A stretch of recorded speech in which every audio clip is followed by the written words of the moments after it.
How you doing? I'm Daniel. doing I'm doing great. Can you see me now? I can see you. Yes. Can you see me? Absolutely. Rick Renee, welcome to the television broadcast. Welcome to the show. Can you hear me now? Gotcha. Gotcha good, Daniel. I thought you were in a trance, man. I thought the deep state got to you early. So I think you're right. I was just messing with. I had you going in two ears. Now I'm doing good. So Well, that's good. Well, hey, I'm really glad to have you on the show. And man, we talked a little bit earlier today, and I heard a term that in all my years I've never heard: the deep state church. Never even thought about it. Wow. How'd you come up with that one, Rick?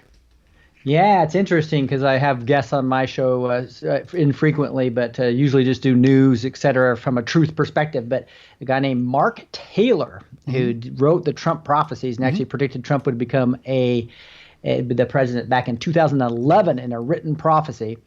And he basically is talking about the systems of the country being judged, but America's going to be blessed. But he really talks about the same deep state that we have in our government, that we see in Hollywood, we see in all these other countries, is actually in the church as well. Basically, dirty clergy that has been bought off and have the same 4 a.m. talking points that the media gets. So Wow. quite crazy.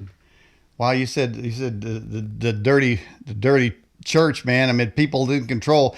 I've been seeing lately sort of a push to join all the religions together. Have you been seeing that out there? Yeah, especially it's real scary what the Pope has been doing actually, where he's actually, trying to really aligning with Islam heavily and really getting that to that whole potentially the pointing toward that one world religion, right? And that's obviously not what the biblical text wants from us at all. The biblical text wants us to honor the true God, which is Father, Son, and Holy Ghost, right? Which is a quite different God than what Islam teaches. By the way, we have Doris says, "Hi, Rick. Great to see you." And I know a few people in our live chat, Rick, have come over from. You may have sent them, or they may know you. And I was looking at the Facebook post of this show coming up, and then somebody said, "Wow, you're having Rick and Daniel on the same program." So, by the way, Alan Schwartz, good to see you in the live chat as well. So Rick, so what do people find if they go to your YouTube? What are you doing over there? Is it you're teaching or what? Yeah, so obviously the reason I call my channel Blessed to Teach is because I get blessed when I have to go research something and have to teach it. I learn a ton. And so I'm just researching what I call true news, red pill news, versus the fake news media. So I guess General Flynn would call digital soldiers, right? So my audience, as well as me and other people like me, are just digital soldiers trying to give truth to people versus the fake Mockingbird media talking points. So is it likely, I always want to know this, is it like if you go to a church on Sunday in Dallas, say, and then there's a church going on, say, somewhere on the East Coast, are they going to be given the same message? Yeah, well, and it's real interesting. I think that how deep the deep state church is going to be really questionable, right? Some of these mega churches, et cetera, that won't get involved in politics is a big warning sign, I believe, right? The 501c3, the Johnson Amendment, has kept them quiet. The Johnson Amendment was purposely put in to keep them quiet, right? And the 501c3 is almost, it's the same mechanism and structure as Planned Parenthood, right? And so it's a little scary how they've kept people from talking. And so there's definitely, because the Mockingbird media is all designed to separate us every way they can, by race, by religion, by class, now by gender, right, even. And so I think what they're doing is that they not only they pay off their double agents in the media, it's the double agents in the clergy. So the ones that are bought off, there's even the things called a clergy response team. Is a document where they were going to, partner with the Obama and Hillary to settle down the flock when they wanted to potentially get rid of some of us or arrest us, et cetera, right? So it's really scary what some of the clergy, I think, is going to be find out that we're actually part of the deep state. Well, now it's interesting when you say the clergy being in the deep state. I mean, I sort of automatically go to a Catholic priest. Now they got their own problems over there. The Catholic priests, they're in some stuff over there. But now we got the Protestants, man. It sounds like they're in some stuff too. But I would say that if there is clergy that is bought off or coerced or however they get them to obey. I mean, maybe threat of revoking a 501c3 tax-free thing. I don't know, but if they got together, wouldn't they control the entire sort of religious world in the country?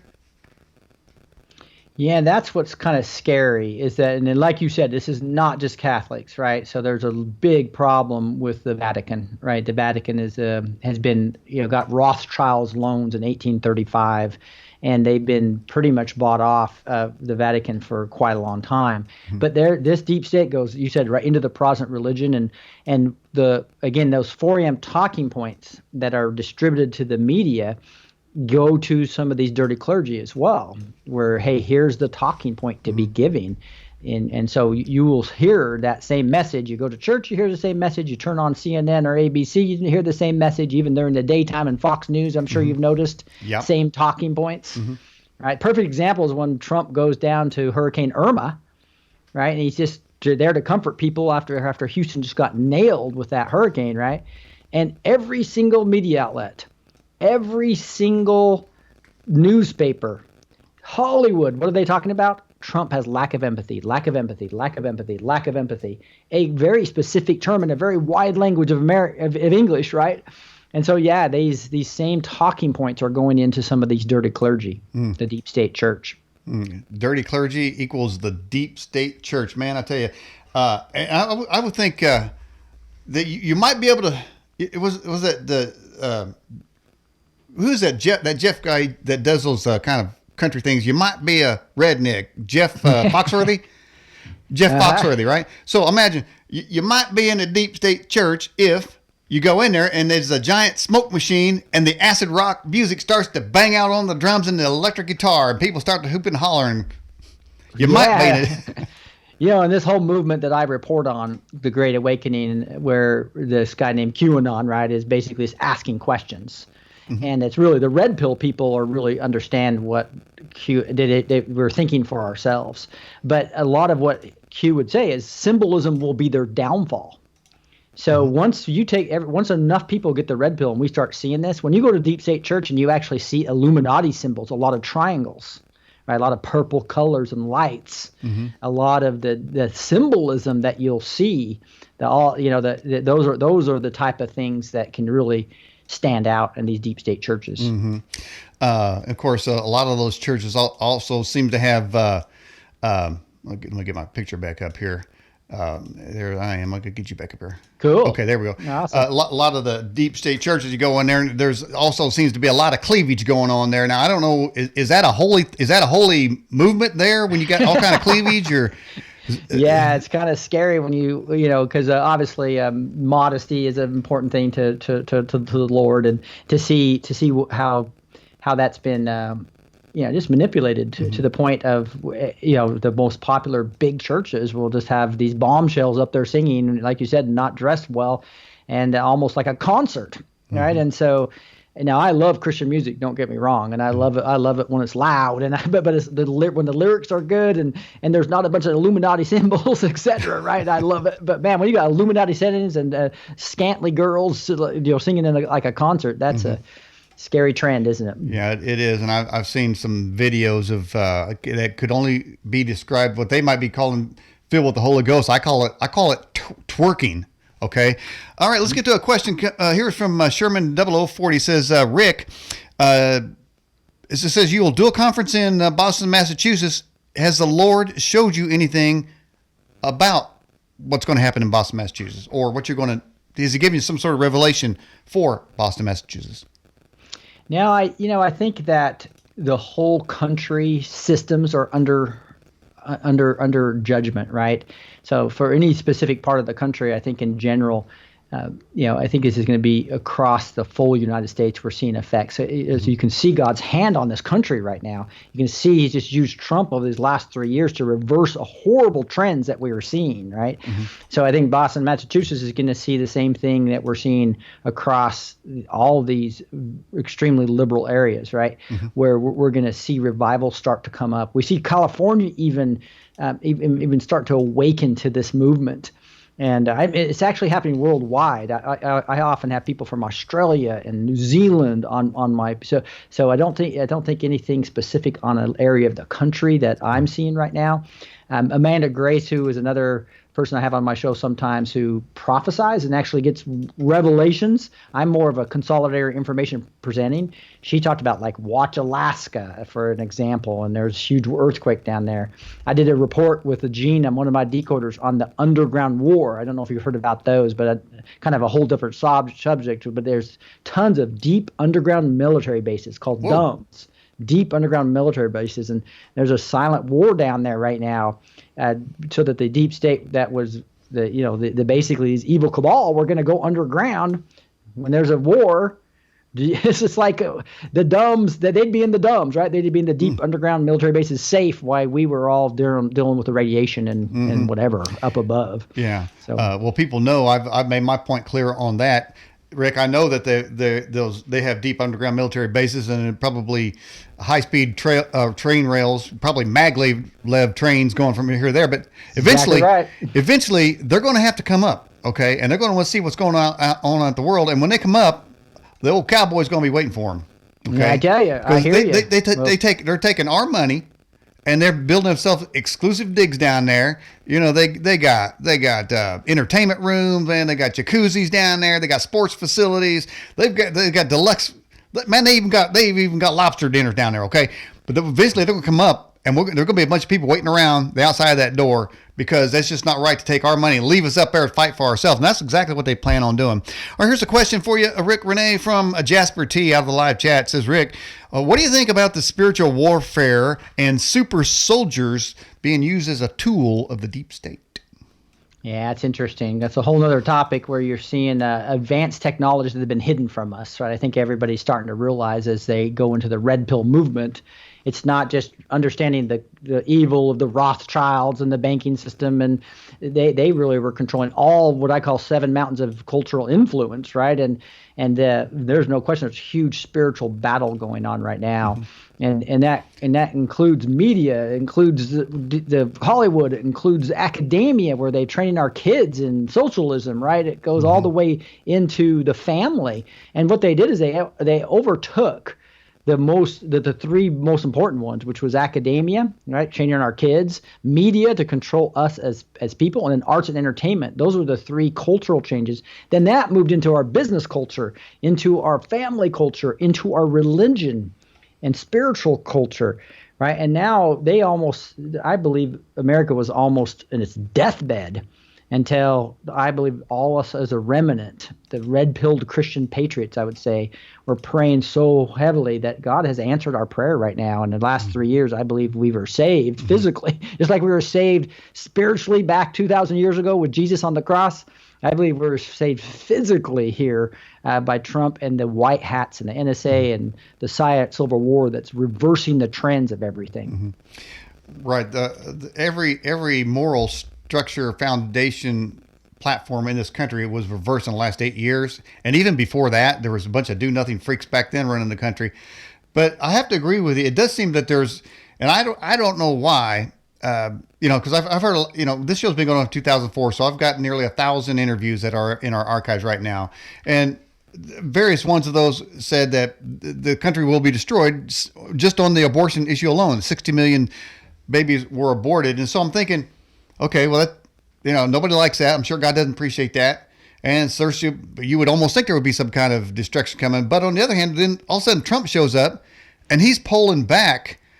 He's re-legalizing prayer in schools. I mean, he's moved the capital of Israel to Jerusalem. He's done all these things. The list is so long.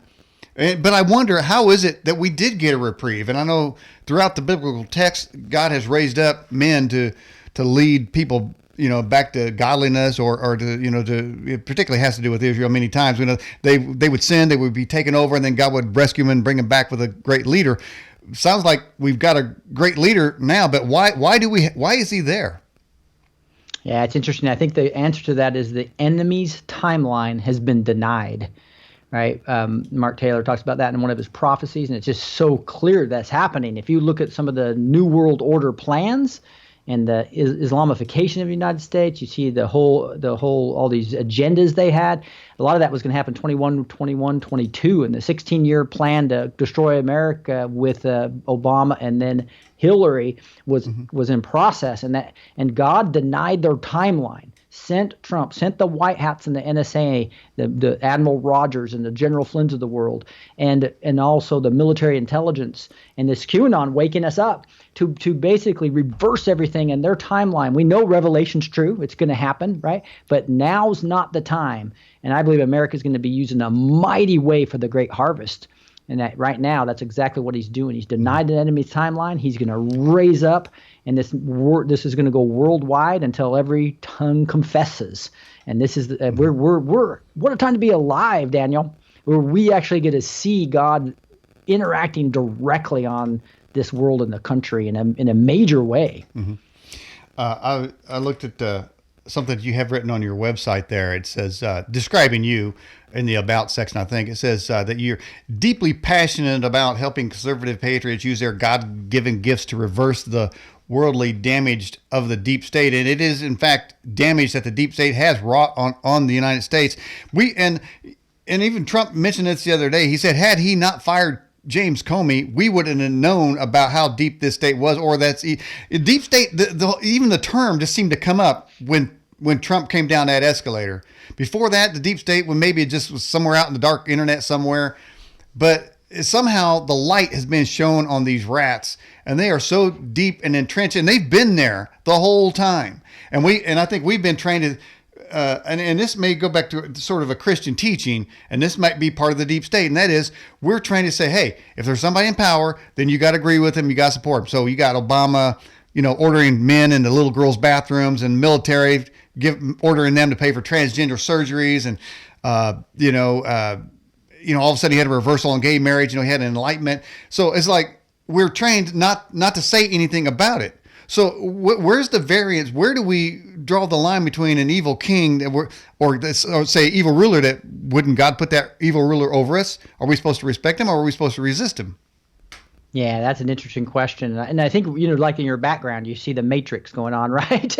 we were at the point that we believed everything we were kind of told, many of us, right? That when we were in the blue pill, myself included, right? It wasn't until 4 or 5 years ago that I took that red pill to be able to actually see what was going on. And I knew Obama was evil, but I didn't know how evil, right? And now, but I do think Romans 13 is something that the clergy response team was going to use against us as they overtook us, right? So I think you can see the people in Hong Kong standing up against the evil CCP, right? That communist Chinese party that's just evil. And so I think there is times that we have to stand up and fight. And now with the God giving us the reprieve and the leaders and taking over military intelligence, being over the military and the military industrial complex actually turning to be white hats with Trump was huge. Now we can do it without physical results, right? Our physical is go, let's vote, let's pray. And I think as red-pilled Christian patriots, which is my audience, right? We are the remnant. We are the army of God. We need to be praying like mad. We don't need to be out in the streets rebelling like in Hong Kong, and we need to be praying for the people in Hong Kong. So that's kind of my view on this. Is that there is a time when you have to rebel, but right now, fortunately, is not the time to grab your guns. Have your guns and ammunition ready in case something bad happens, right? But we can win this battle. Patriots are in control now, and I think it's quite exciting to see how all these sealed indictments, over 100,000 sealed cases now, that we're about ready to see a revolutionary change in our government. Well, one good thing about old Adam Schiff there, he did Trump a favor because he just created a who's list of who the rats and the traitors are that were in the White House administration, man. And it's so good because old Lieutenant Colonel Vindman, he was fired and unceremoniously dragged off of the White House grounds, and then that Sondland guy, that Ambassador Sondland, he was recalled immediately and fired. So we want to thank Adam Schiff for telling us who the traitors are, but they are still there, Rick, and so there still seems to be a lot of work to do.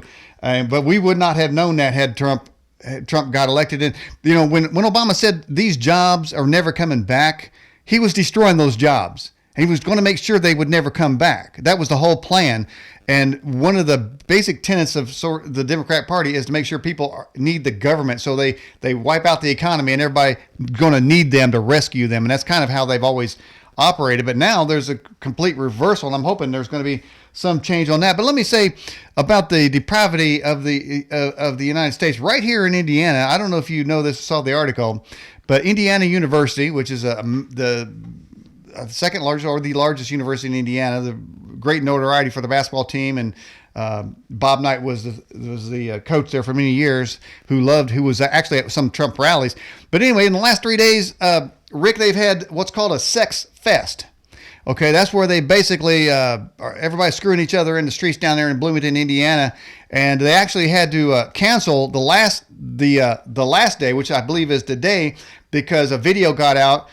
Because the subtitle of the Indiana University Sex Fest is sadomasochism and bondage, and so there's a video out there of a man whipping a woman in her underwear, and then, that offended some people at the university level. Oh, that's a little bit too much. I'm thinking, what's too much for you people? Is that what is that? Does that cross the line right there after everything that they do?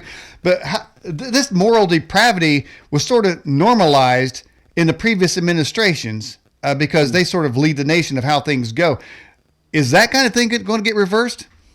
Yeah, I think it is. I think really that we are going to be in a major time of unification after 2020 and after their arrests. And when we get the criminals out of the government, criminals out of academia, the criminals out of Hollywood, the criminals out of the media, because there's going to be tons of indictments that will take out many people in the media. Mm-hmm. Anderson Cooper's of the world, that was a CIA intern, et cetera. They are going to be in violation of FARA, the Foreign Agent Registration Act. They did not. They're doing all kinds of things for the Mossad and these 4 a.m. talking points, and for all these, they're going to be wiped out.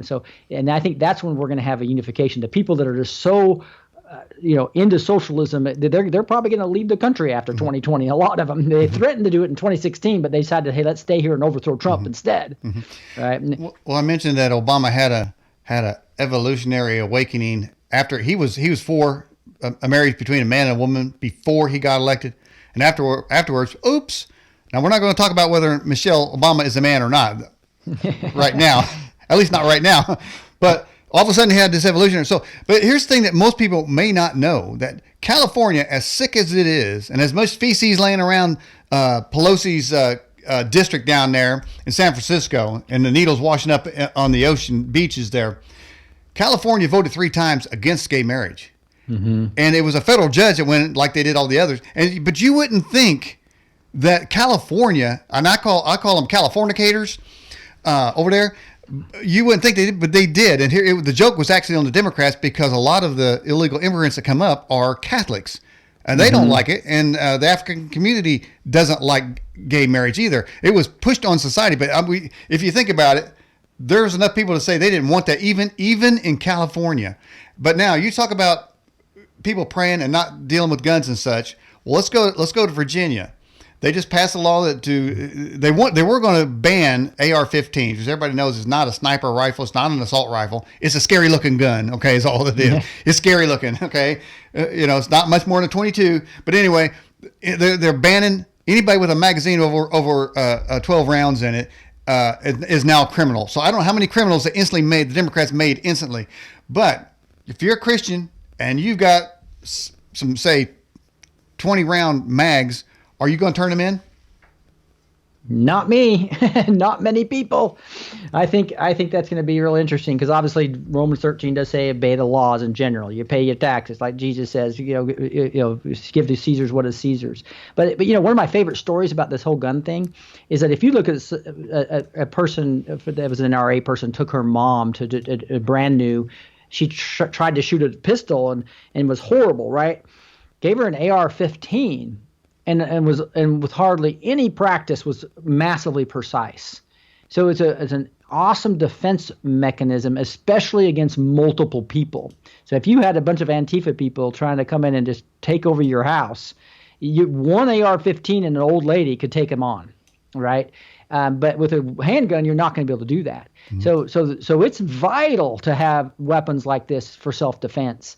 And Virginia is obviously a test bed to try to see if what Obama tried to do for all 8 years is take our guns away and eliminate our right of the Second Amendment. Mm-hmm. But it's not going to work because there's too many people that aren't going to actually turn that stuff in. Well, now, there was a group of people that understood that in the early days of America. They were called the Minutemen. And for those who don't know, the Minutemen, I'm sure that history's been wiped out, but they would go to church, sing the praises, and then they would say, okay, now assemble outside, have your muskets ready within a minute to kill the British. So sing your hymnals, say your prayers, and then go kill some people, right? Because if you don't defend this country, yeah. Right, if you don't defend this country, you won't have a country. And so a lot of people don't understand that there is, being a Christian doesn't always mean to be passive. And I know, and I'm not calling for revolution, nobody does. But it's almost like we're always apologizing. Wait, we're not talking about getting guns. We're not talking about that. We always have to say that. But it doesn't really matter because if the left hears you say anything about a gun, they've already put you in that group anyway as anarchists. But there is some point where they understood. And now this might be a myth, but I was looking this up one time, and it was a British saying. It's called "Give them the old what for." Have you ever heard that term? No. Okay. I've heard that, and then like maybe an older movie or something said, "Give me the old what for," and it's usually seemed like it's said by a British guy. So I looked that up one time, and because if you look at a lot of things like the hair of your chinny chin chin or the handwritings of the wall, you can find there's websites dedicated to these sayings that came from the Bible that we don't know that. Like the handwritings on the wall. You know that one, right? And Daniel's prophecy. Reading that. Nobody knows where the handwritings on the wall. They're quoting scripture. They don't even know it. There's a whole bunch of those. Well, So now while "Give them the what for" is not one of them, it's kind of a secular one. But here's the thing: they said that the early hymnals, most of the hymnals were written by Isaac Watts. Being a Christian man and leader and like that, you probably know that some of the old hymnals, most of them were from Isaac Watts. So they said that they didn't have paper wads because a musket requires a paper wad, and so they would take the hymnals with Isaac Watt, roll them up, and they would give them the old what for. Woo! How you like that? I love it. I'm bringing something to this party here, Rick.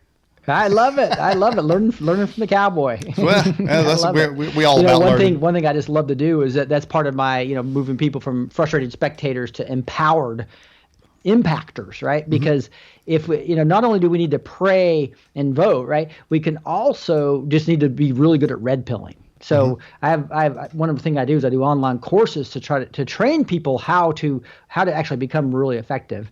And a new course I'm about ready to come out with is really just going to be based on, hey, how do you red pill your family and your friends, right? How do you share the Lord with your family and friends? How do you explain the reliability of the Bible in a real concise way? And so that's what I love. I just love teaching, right? And so I'm going to use my gifts to try to really help empower and the Christian patriot to even be more effective. That's an interesting term. Let's talk about that. When you're going to red pill somebody, what are you going to do? Yeah, so it's interesting. You're basically trying to get him out of the matrix, right? If those of you who've seen the movie, I'm sure you know that once Neo took the red pill, he came out of the matrix and now he was into actual reality. So you want those people to do what Q would say is think for yourself. Actually start investigating outside of the normal newspapers and TV shows and listen to Hollywood actors and even potentially a deep state pastor, right? Actually research and invest things on your own and come out of that matrix. And so I have some of my favorites I teach. I start with Operation Mockingbird and get you really good at being able to explain that in a real concise fashion. I travel a lot with my job, right? So I actually, with my Lyft drivers or Uber drivers, right, within that 20 minutes, I bond with them early. I teach you how to bond early with somebody by listening to them and getting them to talk about themselves and understand a little bit about them. And then within that 20-minute period, I usually have them, they want to have my YouTube show as an example. They want to understand more about Operation Mockingbird. They want to understand more about this deep state war that's going on. And that's just getting them. So you're wanting, the red pill's all about getting people to think and research themselves. Well, okay. So I suppose if you're going to red pill them, are they already blue pilled?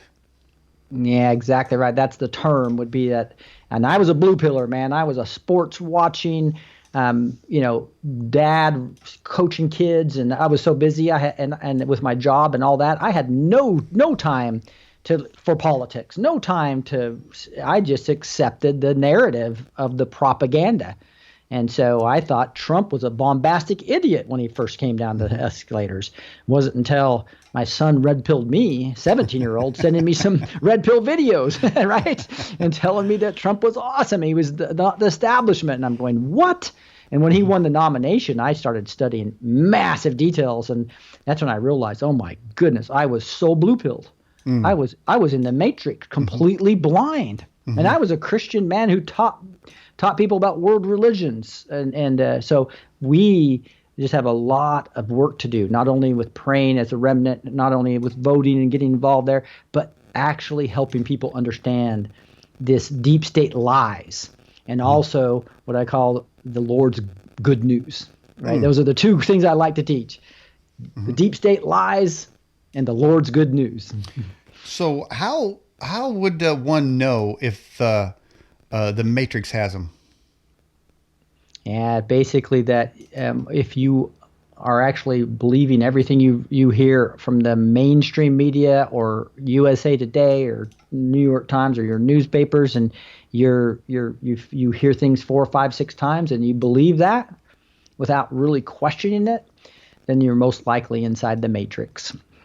Now, in the movie The Matrix, of course, actually Morpheus and his people went in to get Neo out of the Matrix. He didn't know he was in there, and it was quite an imaginary world. And of course, in people's minds, in fact, I think Morpheus says, "Do you ever feel like you're in a dream state that seems absolutely real, but you can't wake up?" And people may be in that, but how would they know that they're in a matrix? Wouldn't somebody have to go in there to tell them? But remember now, the teachings of the prophet Morpheus, not everyone is ready to be unplugged. So how do you tell the difference between somebody's ready to be unplugged? Because if you try to unplug them early, you're going to create an enemy or worse. Yeah, exactly. I often talk about this is about how just as if you're as a Christian's trying to share truth, it's about planting seeds, right? And sometimes somebody else is going to water them, and there's going to be, you may not see the actual result of that person coming to Christ someday in an amazing way, but you were a part of it because you planted seeds early. It's the same thing with red pilling. Sometimes we're not going to be the person to get to see somebody come all the way to the light of, oh my goodness, I've been lied to all my life.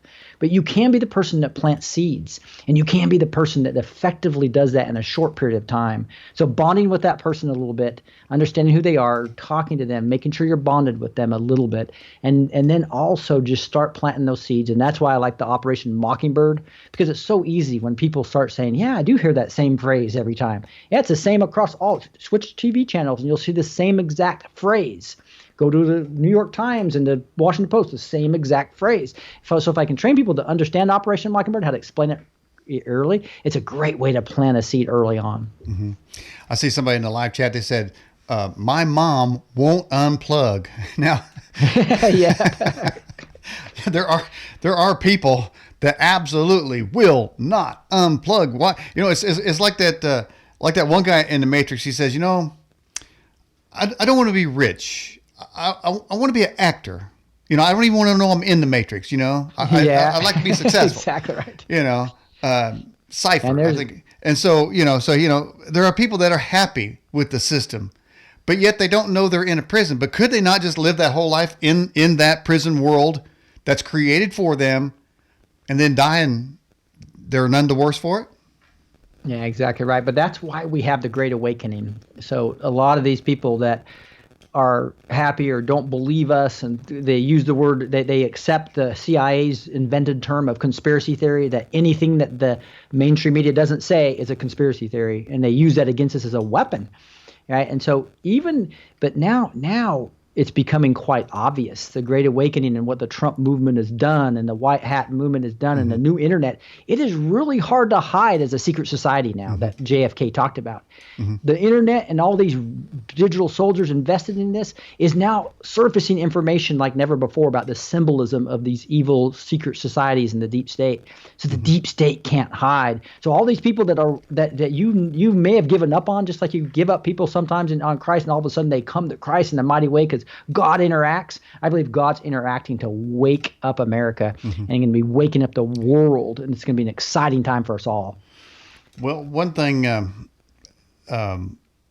I've noticed that Trump's done, and I noticed because even on yours you say, obviously you're a high performance coach, to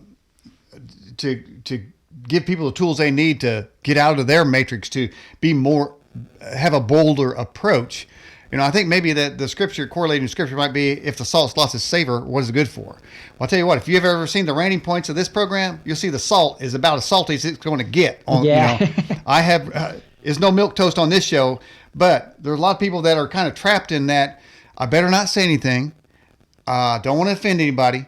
We have been told, we have been encapsulated into that prison by saying, if you say something, you're going to offend them. And if you offend them, then you're a bad person. So we literally have been trained to shut up. Now, one thing Trump has done is when he says, this impeachment is just bullshit. I mean, yeah, that's a shock to the system. Why? Yeah. You know why it's a shock? Because nobody's heard anybody talk like that in 20 years. Exactly right. And so all of our talk has been slowly eroded down to a political correct milquetoast Romney type of thing where you just talk and you're not saying anything. You're not stirring the waters up, but you're not making a difference either. That's exactly right. I know Lance Wallnau put a book out before the election as well. And one of his quotes is that Trump is the wrecking ball. He said God told him this. Trump is a wrecking ball to political correctness. And boy, have we seen that. He's just put a total wrecking ball to where we couldn't even say Merry Christmas, and now he just uses the word with pride, and it's just restored many of our values, the religious freedom that's been attacked so much, where we couldn't even he's given us a voice to where it's given us a permission to not be controlled by the progressive words. I mean, it's George Soros. And all the tactics he used with Saul Alinsky to take over other countries has now been turned on us. And part of that was changing the language and destroying us with political correctness and dividing us with the fake news media. And now that is being exposed. The light is on it, and it's such an exciting time. Yeah, well, one may not have to use colorful descriptives like bullshit. Hopefully you're not offended by that. But okay. But let's just say that's a point of the spear. Maybe instead of being that bold, maybe you can start with saying, I don't think drag queens at my local library twerking in front of 3-year-olds is acceptable. Maybe we could at least get to that point. We break out of our shells to at least do that. You think so? Would that be a good starting point for us? It would be a great starting point, and I think that's where the craziness of the progressives and the left is being exposed by Trump so brilliantly, right? And now that we have the right to speak out again, it seems like that with the wrecking ball of political correctness coming in, and now with the internet and all these YouTube channels, and no matter how much they censor us, it's not working for them very well, is it, Daniel? No. I mean, what your podcast has done brilliantly right here over the last few years, despite all the censorship. And my channel got an all algorithm put on March 29th last year, where it went from 5,000 subscribers a month to 0 literally for 6, 7 months, zero growth, even though I knew it was going crazy because people were coming to my email list to get my show notes. I had to go to blessed2teach.com, which is blessed with the number 2teach.com. That's where I have my courses, and that's where you can get my show notes, etc. So they come there and they sign up for my email list. It was growing just as fast before the algorithm, right? So the censorship's not working. Right. And there's your website right there. You say that you assist people to reverse the worldly damage of the deep state by using their gifts. How does a person find out what their gift is? Yeah, it's fun. I have a system called the Cultural Impact System as one of my 5-week courses. And then we only do about once or twice a year where we go as a class. But what we do is the first thing we want to do is find out what your passion area is, right? And so I use the 7 mountains, not because I believe in 7M theology or anything like that. It's just a categorization method of understanding what do you really understand the 7 mountains. We take an assessment of really thinking about what these 7 mountains are. And how is Soros attacking it, and what do we need to do to fight against it? And you got to understand are you passionate about fighting against that? And if I can compare those with each other, I can really pinpoint where you are very passionate about fighting, and then we can put you with other Christian patriots with that same passion. And that's the very first step of a 3-step program that gets you then linked up with other Christian patriots fighting in that same area. But then we'd look at your spiritual gifts as well as obviously your personality type. And I want different type of stuff there to get a balanced team to go actually execute. And that's what I've done most of my career as a high performance coach, is helping teams execute, right? So I'm sorry, the answer to your first question was really understanding and pinpointing which mountain we're going to fight in together. Now, let's just say we're going to give everybody some hope, because we're all about hope in this program. So we got somebody in the live chat, let's say a nice lady, she's got in her house, she knits things. Perhaps her talent could be, say, knitting like a blanket, so that the next time you see the State of the Union address, you could put it on the right side of the screen and block out Nancy Pelosi. Would that count as using your God-given talent to assist the patriots? Because us patriots, man, I mean, we might heave instead of fighting. We might heave if we see that face. So a good blanket over the TV on Nancy Pelosi's face. So is that something that could be accounted for as a helpful? Anything. I tell you what, God is creative, right? Look at all the creatures He's created, and so. And I think, I really believe it. In all seriousness, there's so many different types of gifts we have, and there's so many different ideas. And that's why getting with other Christian patriots in an area where you can kind of synergize as a team to actually impact something in a big way. I really believe we can outperform the Soros's massive money with a bunch of paid people that aren't necessarily that passionate with really passionate Christians that have God helping us actually make that impact, right? And heck, if it's blankets to cover up Nancy, I'm all for it. Okay, so everybody could have a part in this thing. Exactly right. And that brings us to Pete Boot Edge. Boot Edge, yeah. The Bible says the Antichrist will not have regard for women. The boy sure seems like he fits that category. Is it possible that he's going to be the next president? He's definitely not going to be the next president. So I think, Kim, if you believe in Christian prophecy like I do, I follow and vet a lot of them. Kim Clement was very clear that he was going to be there for 2 terms. Trump was going to be a trumpet, as he said, all the way back in 2007. Right, and it's just real clear that God's hand is basically healing us, and this would reverse very quickly if we lost. That's why this election is vital. And Pete is a tool of the deep state. If you go do research on Mayor Pete, you're going to see that he is being brought up as a gay man that has all the values of the division for the progressive left to bring back political correctness. He would be another Obama disaster. Yeah, he's a scrawny looking dude for one thing, but he was saying the other day that because he's been using a lot of this goes right with the program. As a matter of fact, I'm not being facetious on it. He is talking about that God says that you can abort a baby up until his first breath. He said that's what God says, So he's all about that, But he said that God also has a sense of humor, because he says here's a gay man getting close to being the president, but I say the sense of humor is his last name starts with but. Okay, so that's what I'm saying. A sense of humor is right there. He's that kind of describes who he is. All right, here we got a question from Barbara Briggs. She says, "Hi, Rick. I've read your book. Oh no, have you read the book by Mike Heiser, Reversing Herman?" No, I haven't. It's interesting. I've been so inundated with information that the kind of books that I'm reading now are really red pill heavy books right now. So I don't even David Wilcock, right, who is what I thought was a crazy conspiracy theorist, has a lot of truth in some of his books right now that I'm reading and understanding, and really trying to get down to the whole ascension process and what God's actually going to do here. I think it's going to be, the whole amazing time for us all to awaken to these advanced technologies, what's going on underground, what's potentially, why is Trump talking about the space program? Why is Trump talking about traveling to Mars? Well, I think we're going to be really surprised and excited, and that's kind of where I'm putting most of my time and energy right now. Well, now I can't really fault you there, man. It's good to know about giants from 3,000 years ago, but we got the deep state out there that's trying to take our guns and put us in concentration camps. And by the way, they're getting ready to roll out social scoring. And if anybody don't know what that is, I mean, I know it's not as entertaining as Nephilim coming down and screwing women, having sex orgies. I know that's pretty good entertainment. And, you get to fantasize, I guess, about, well, if the giant is 40 feet tall and you got an earth woman at 6, I'm not sure how that's going, but evidently, but on the other hand, you got the social scoring going on.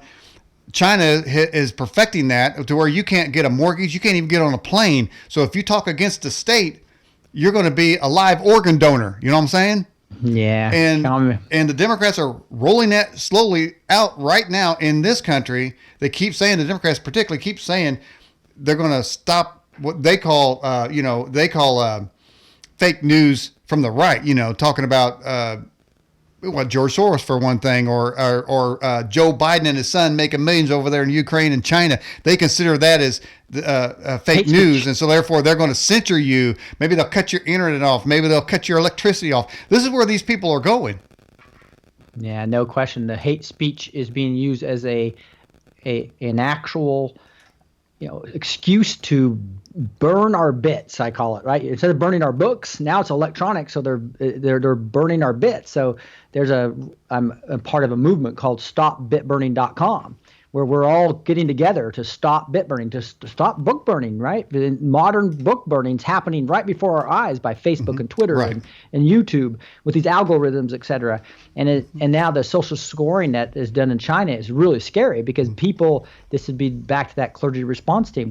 We would have all been the people that were going to be the red-pilled Christian patriots were going to be the first ones targeted to shut up, and they needed to shut us up, right? Right. and so our social score would be pretty bad right now. At least my personal one would be really bad. I think mine be close to 0 myself. Rose says, Rick, what do you think the mark of the beast is? Is it the old RFID chip? And I got to say, the RFID chip is almost a thing of the past now. Yeah, there's a lot more advanced stuff now. I think it's going to be a lot of that nanotechnology that, a lot of movies, they show us, the deep state shows us, just like Job had to ask for permission before he went and attacked Job. Satan had to ask for permission from God before he could attack Job.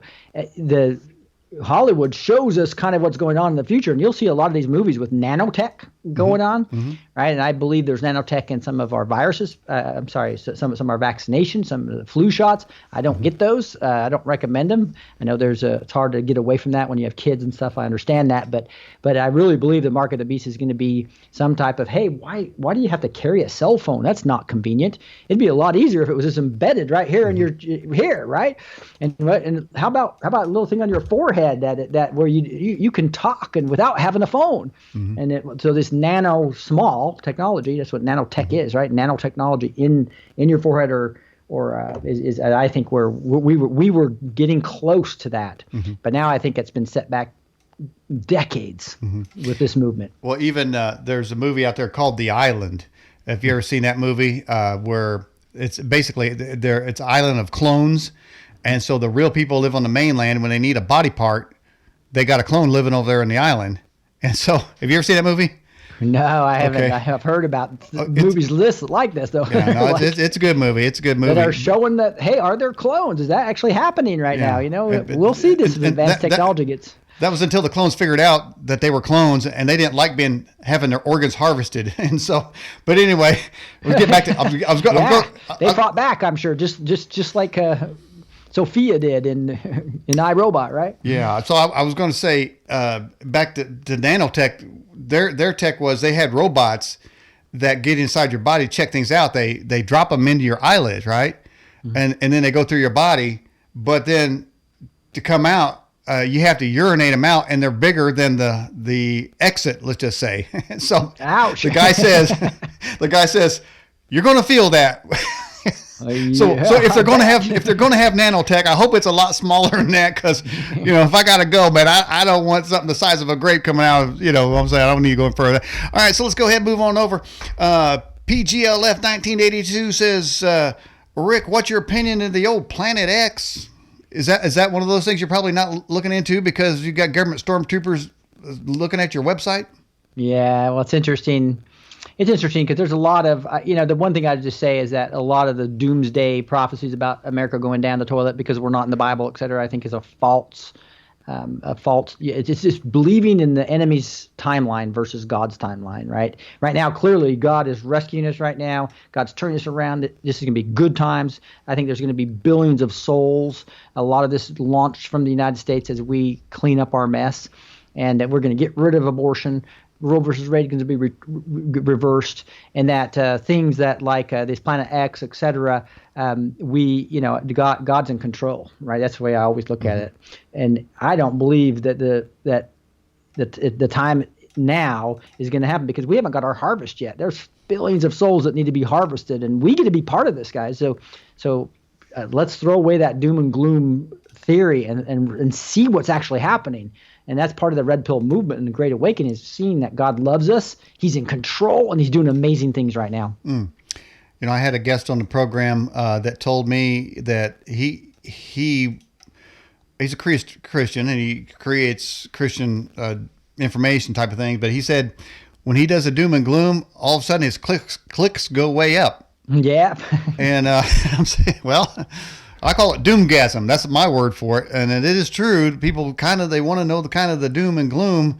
But what do you think of those that say, well, we don't have to do too much because we're going to be raptured out of here, so we don't have to store up guns, ammos, or anything because we're chosen. We're good to go.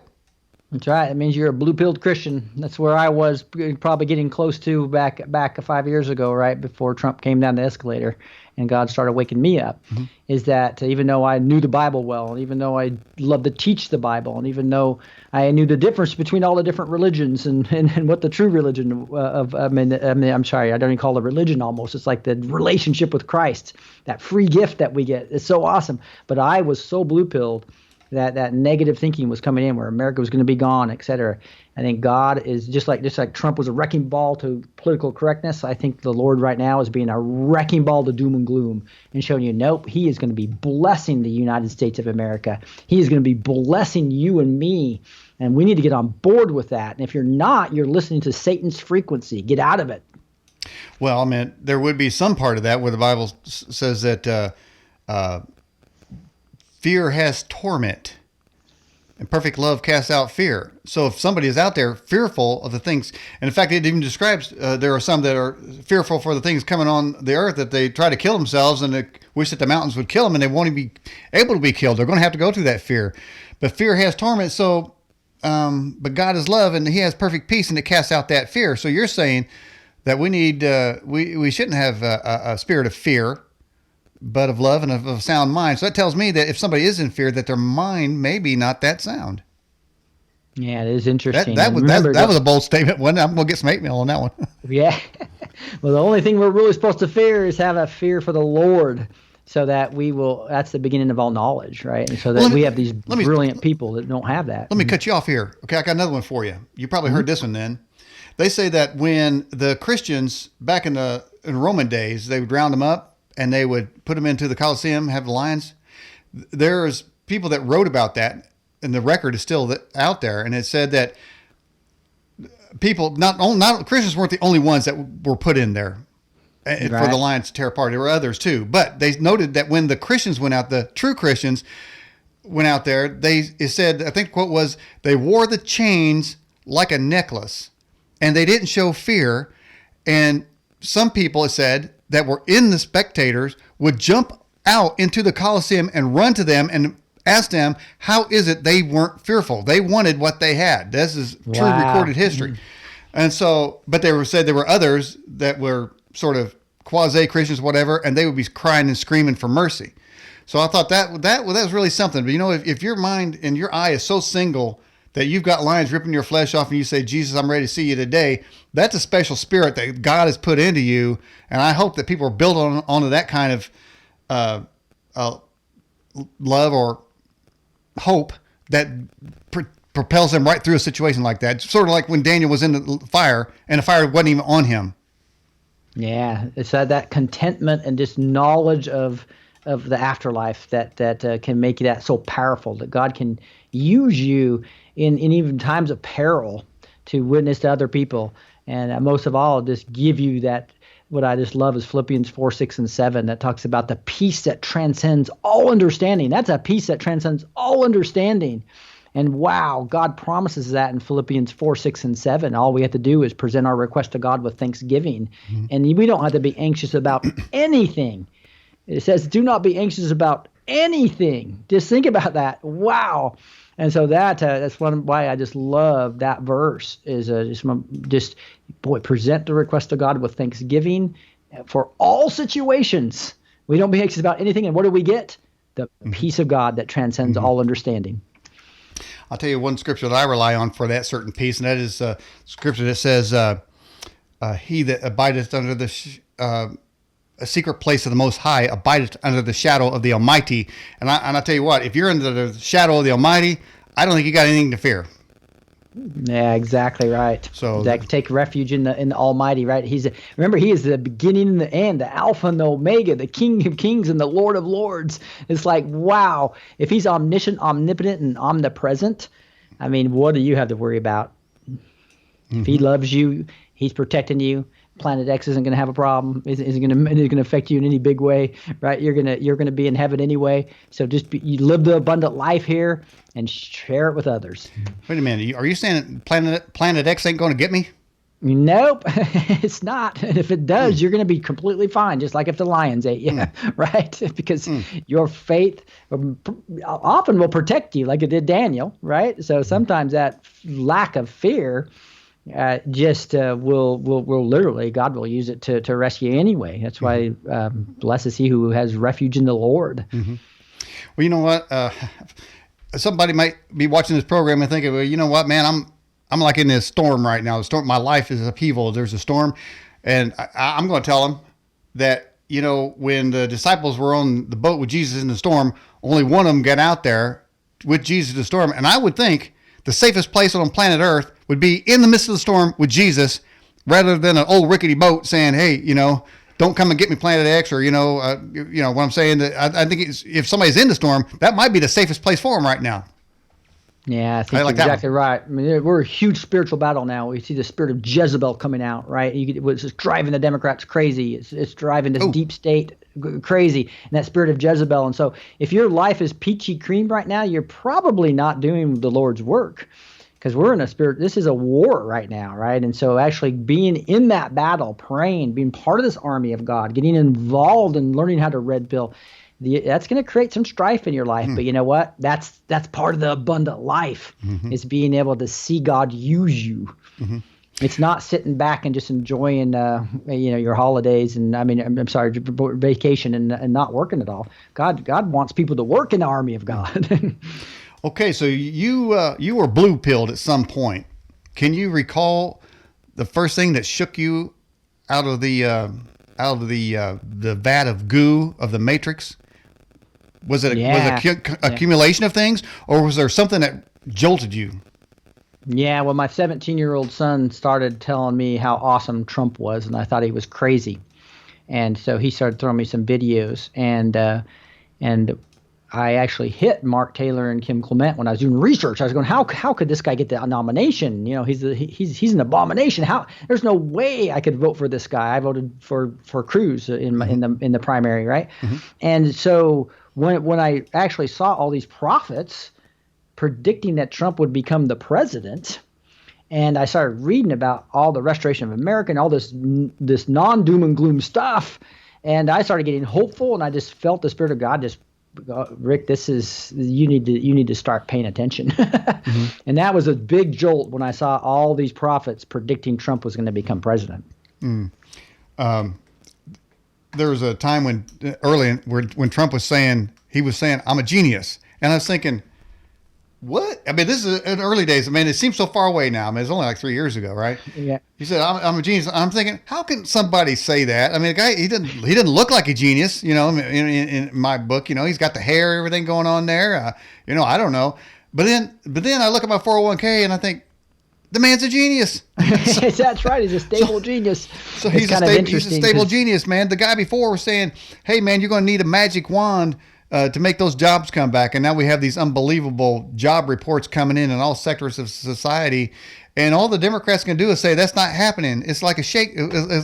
Or Obama would say, that's an okie doke. That's where they're telling you, you didn't get a tax cut. You don't even have a job, right? You don't have nothing. The economy is a wreck and we got to fix it. That's what they're saying now. It's really crazy as hell to watch. It's like, what planet are you on it? But yet there are people that will believe that, say, and they'll go to that fear mode, say, man, Trump has really wrecked this economy. On my Facebook feed, man, I can see it. It comes through, Trump has wrecked the economy, and he's going to get his for all that he has done. It's like crazy town. Yeah, no, it's so exciting. It's like Amanda Grace on my show the other day. One of the prophets I interviewed basically said, when you're voting, you don't vote for a pastor. You vote mm-hmm. for a leader. You want a patent in there, right? Especially mm-hmm. when it's a war going on with the CIA-controlled deep staters and secret societies that want to destroy us. Mm-hmm. You having a pastor in there that's not going to pick up a gun, and fight back, like you were talking about earlier. What we needed was exactly what God gave us, and he got it. Kim Clement was saying actually in one of his prophecies that, hey, the Trump is going to be a trumpet, and that I am going to fool the people. They are going to say he has hot blood, and I'm going to fool the people. And boy, did he fool mm-hmm. the people. Mm-hmm. Yeah, in some ways, Trump was in the early days, he was the least likely candidate. Many people thought it was a joke, and you can go to the YouTube and see the highlight reels of saying people laughing that he would ever become the president. But as I said before, Rick, one of the revealing of the deep state, and the scriptural context would be that which is done in secret will be proclaimed upon the housetops, which is what we're seeing right now. With the traitors and the leakers and the rats. And, the FISA court and the dossier, all these things are made up in this phony witch hunt and the phony impeachment. So all those things are happening. But people have to understand that when Trump comes out and he speaks boldly like he does, he's speaking for all of us, that we all need to up our game, so to speak, mm-hmm. to speak boldly as well. And I've found this, Rick, and you probably as a coach yourself, if you're not passionate about what you do, you won't make a difference. So how do you instill passion into people? Yeah, first of all, it's finding that area of actual true areas I want to fight. Right. Versus just thinking, I want to go to the mountain of media and go fight the media. Right. But versus understanding the details of how we're being attacked there and how you would actually fight back on that. And then getting with other Christian patriots, right, that have the same passion. Nothing is more exciting, especially because it can be a lonely world out there in the red pill movement when half your family or most of your family or most of your friends are looking at you as a conspiracy theorist, or they're looking at you as somebody that's crazy. It can be very lonely. To get with other Christian patriots that have similar passions, wow, that can just inflame us. And really, I believe God's speaking sometimes through other Christian patriots about what you should be doing with some of your time. Mm-hmm. To actually go fight this battle and become an impactor. Mm-hmm. Mm-hmm. Now, the word patriot is one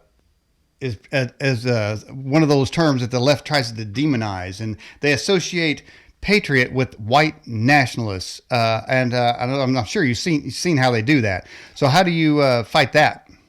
Yeah, first of all, educating people, like you go to Google and you look up nationalism, which used to be a very positive word with a bunch of positive terms, and now it's been turned into a very bad term, right? And because so Google's completely compromised, right? They've moved to the leftist movement. They're changing words to make the true patriots, true nationalism look bad. So use DuckDuckGo. Let's educate ourselves on what the simple search engine change will, and getting other people to understand DuckDuckGo is not censoring, are just some of many examples, right? That we can move to make sure that these tech companies don't completely control us. I don't know if I nailed that one. I was on the question there, but Yeah, and what you're saying, DuckDuckGo, for those who don't know, that's another search engine besides Google, right?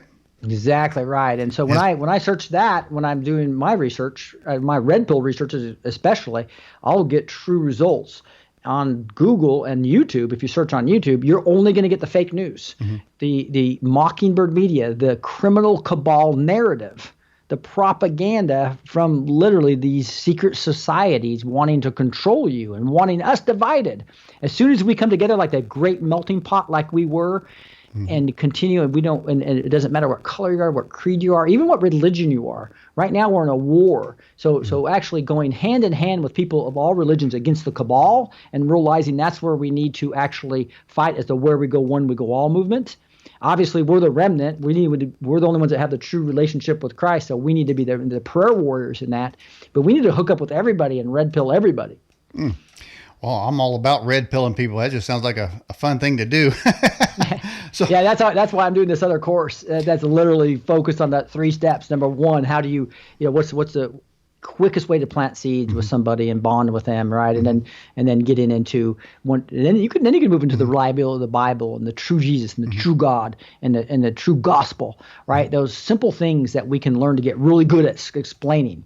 And I think that'll help. Like most people don't know that the Bible is extremely reliable, has tons of textual criticism to show that it's really people who wrote the Bible, we know what they originally wrote. It's the most document of antiquity. I call it the TAP program, textual criticism. Archaeology proves the Bible 10 times over is true history. And then prophecy, the fact that prophecies have all come true or coming true, it's impossible for that. Just shows that it's a word of God. It's a living word of God. So I just love training people on some small items that they can use to help red pill people, not only on the truth of the deep state lies, but also on the good news gospel. what is the what's the next thing up on the upcoming prophecy? Yeah, so I don't consider myself a prophet at all, right? I report on 2 of my favorites. My 2 favorites are Mark Taylor and Amanda Grace.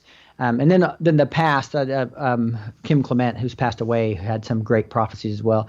So I report on them, and I do that at the end of my show each time, where I'll take an applicable prophecy and just read it. And it's just amazing to see over the last 3 years how things are coming before us. So some of the big things that are happening right now is obviously just the blessings on America, the restoration, and exposing lights on all these bad systems, exposing lights on the 501c3 and the Johnson Amendment, the deep state church, exposing it on Hollywood. You just see the light coming everywhere on Hollywood, exposing these schools that are just bad schools that are, and these professors that are just complete leftists, exposing the right and left, the Mitt Romneys of the world. Everybody knows now Mitt is a complete deep stater. No doubt. Yeah, so it's exciting to see everybody being exposed. Well, let me ask you something here. There was a horrible joke played on. We opened the broadcast, Rick Renee, talking about the deep state church and the connections between what you call the dirty clergy, and I also include the dirty priests, and then even the dirty Boy Scout leaders. Let's throw them in there too. Yeah, So a lot of dirt going on. But there seemed to be a major joke played on Church of America, because 2 weeks ago, coast to coast, a lot of churches had Super Bowl parties because they wanted to relate to men, get them into the church. I mean, there was a method to it, I'm sure. They wanted to get them in, to give them maybe alternative to the bar, but they all went down to church house and watched a great game, and all of a sudden they came to the halftime show. So now you got cross grabbing from coast to coast in churches in America. Now, how is one to look at that? Yeah, and not to mention where she comes up on a pole and almost mimics Christ, right? Right. There's so much Illuminati Hmm. symbolism there with them being in the circle and the fire coming down, and even like the pits of hell opening up during the cat. There was so much Illuminati slash deep state secret society stuff in there that it's really sad. And so it's just it's a tough job to run a church nowadays with all this crap coming on. Hmm. But boy, one thing that pastors I just beg you to do is red pill yourself and get out of a 501c3 church so you don't have a Johnson man against you, and get your clergy, get your flock active, Hmm. politically active, speaking out for truth. Don't let the dirty clergy like the Al Sharptons control you anymore. No matter don't let I know that I think that the whole Blexit movement that Candace Owens is Hmm. amazing. Hmm. Don't let these deep state black pastors control you. There's many white pastors that are being busted right now for pedophilia, Hmm. and these are paid off people that or succumbed, many of these televangelists, to just evil things. Open your eyes and see that we need good pastors that are ready to fight. Hmm.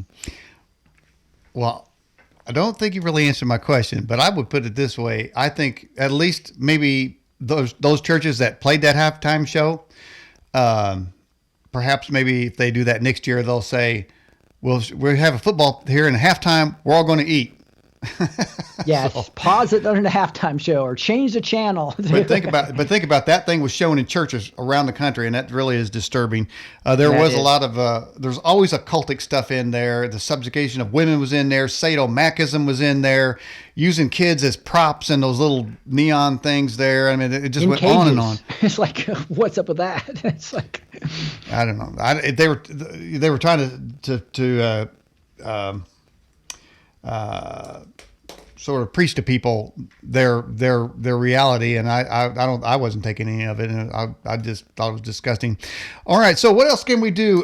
You said that people fighting back against the damage of the deep state and actually reverse the damage. Well, there seems to be a genie out of the bottle of depravity in this country, and I mentioned drag queens at the library twerking in front of right. kids, a mandatory transition surgery in California, sex Hmm. ed at age 2, demonstration of sex toys. And I mentioned right here in Indiana, the sex fest at Indiana University. Hmm. When you talk about that's all deep state to undermine the foundations of morality in this country. So how's that genie going to be put back in the bottle? Yeah, it's gonna be, it's not gonna be done overnight. That is for sure.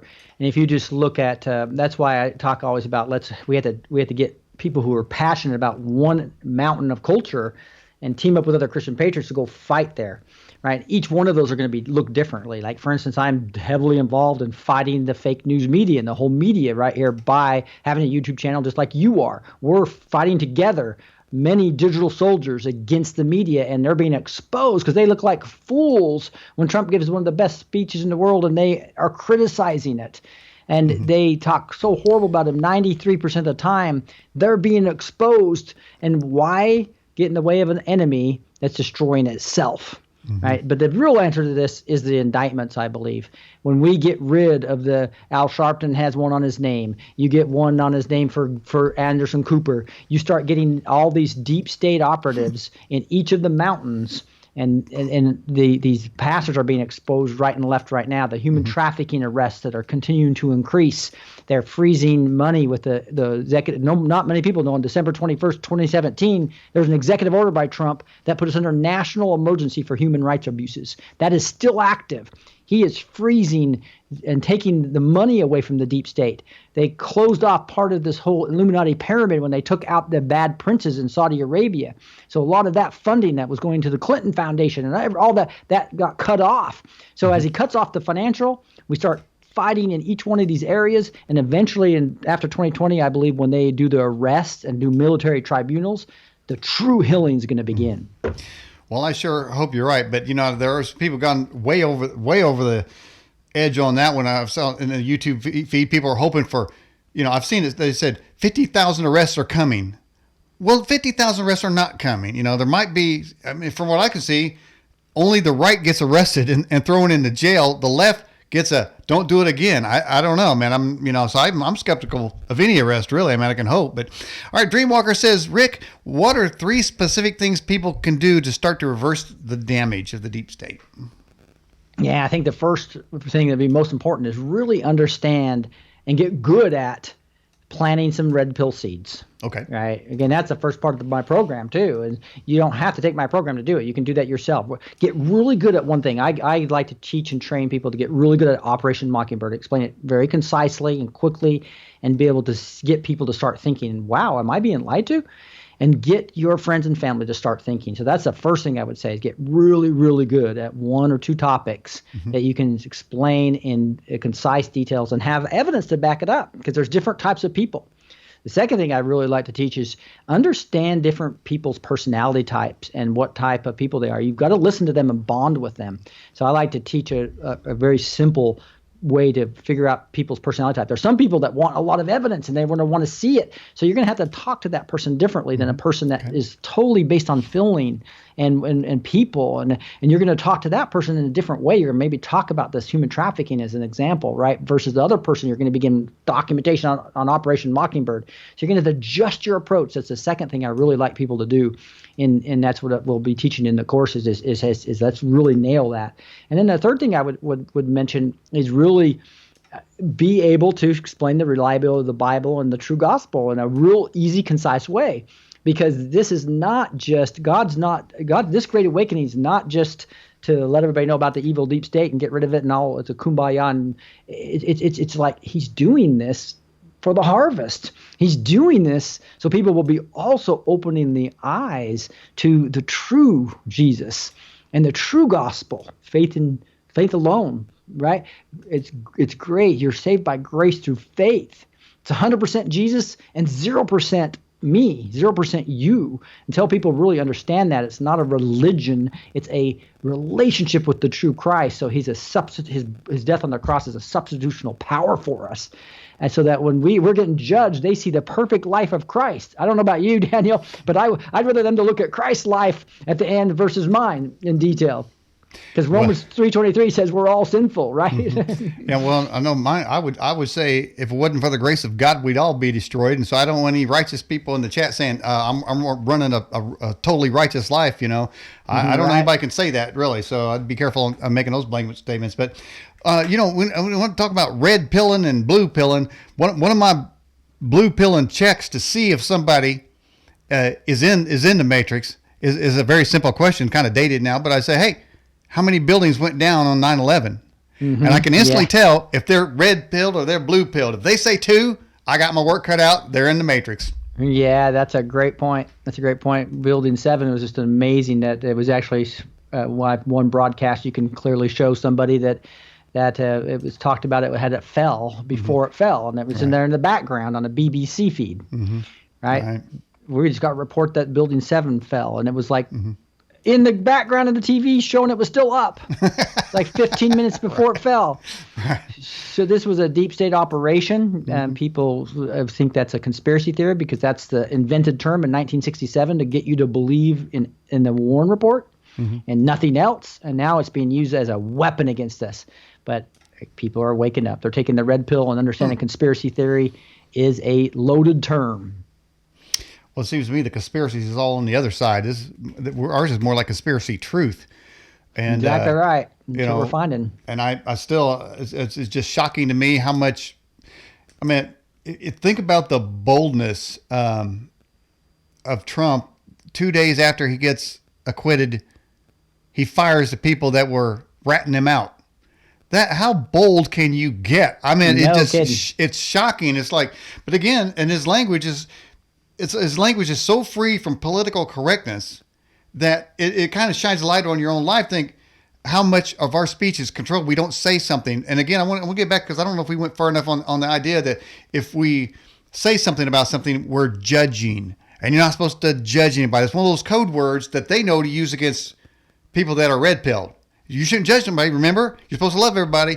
So don't judge that drag queen in front of those kids. That's judging. But right. but didn't the Bible say that when you judge righteously? And wasn't there a passage where it says, or maybe Paul was mocking and said, is there not any among you who can judge? Well, put the least of you, maybe he can judge. He was mocking them because they refused to judge. But so how do we judge in a sort of a righteous way? Yeah, that's interesting because I really separate, because I think it's really clearly that we can judge beliefs, right? Jesus said, "You Samaritans don't know what you believe," right? So that's one thing I always like to say is if there's something non-biblical and non-true, we are supposed to judge those, right? Mm-hmm. And then when it comes to, we're not supposed to judge people of as far as that is, you're not going to go to heaven because of this type thing, because we're all sinful, all is equal to the foot of the cross, right? But we are to judge when it comes to the things that would make us a great country and great people and would edify us. We're supposed to edify each other, right? You can't edify each other when there's massive sin around you. So to fight for the lack of sin in your country is a righteous thing to do. Just remember that all is equal at the foot of the cross, and you are no better because you happen to be saved from Christ when somebody else isn't. That was 100% Jesus and 0% you. That's why no one can boast. So that's kind of how I separate that. Mm-hmm. There's a large Protestant population, Catholic population in the United States, or let's just, some would say religious population per se, but a very small minority seems to be making all the rules.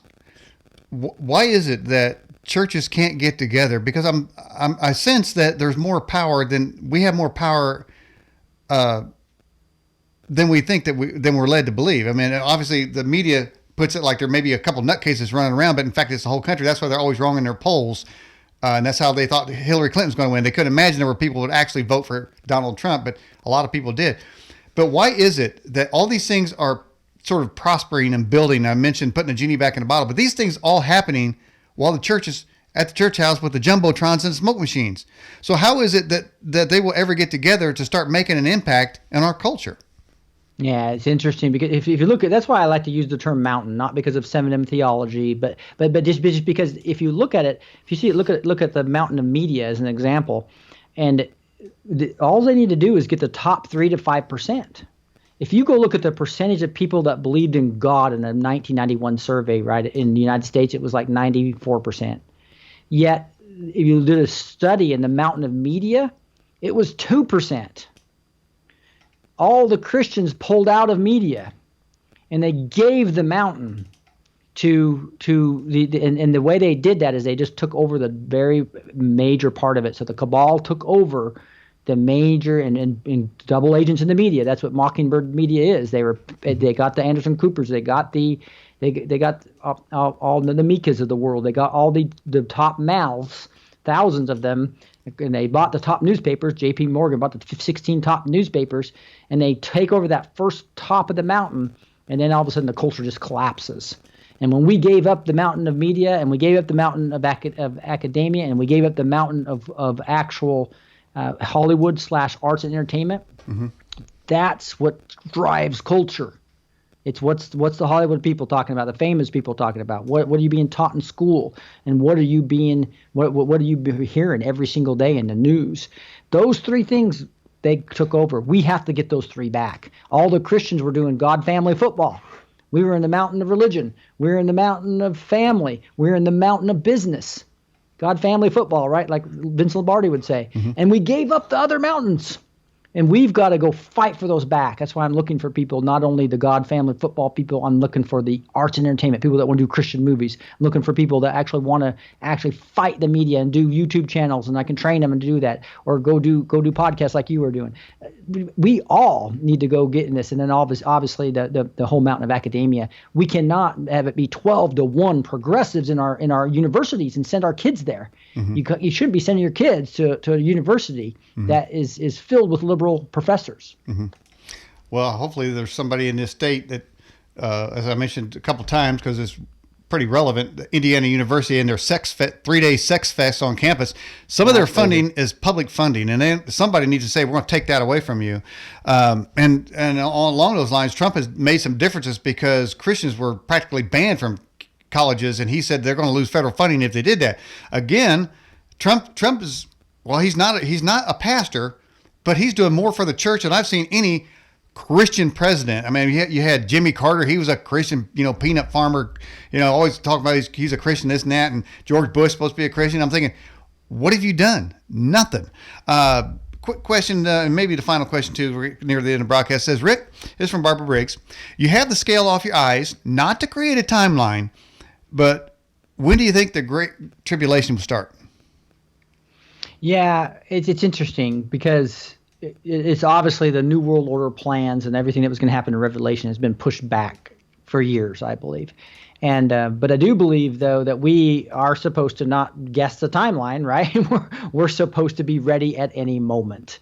So just make sure your relationship with Christ is there. You've confessed. Obviously, when you accept Jesus as your Savior, that forgives your past, present, and future sins, I believe, and you have assurance of salvation. But just make sure you're right with God, because Jesus could come back at any moment, right? But I really believe that we, at a minimum, have a decade left, right? And I believe that if the actual events of Revelation will come by, and we have the either pre-trib or mid-trib or post-trib, that we've given a reprieve right now. Let's enjoy it and live this abundant life and get in the battle. Well said, well said. Rick Renee, I appreciate you coming on the Edge Television broadcast. How'd you enjoy your time here tonight? It's awesome. I just researched some podcasts and saw yours. I was going, wow, this guy's. I love how bold he is. You're Trump. You're just like Trump, but you're speaking truth. And so congratulations on your podcast, and I really enjoyed it tonight. You too as well, my friend. Can we have you back on the show sometime? We'd love it. Okay. Well, Rick Renee, stay safe, stay strong, and be bold. God bless.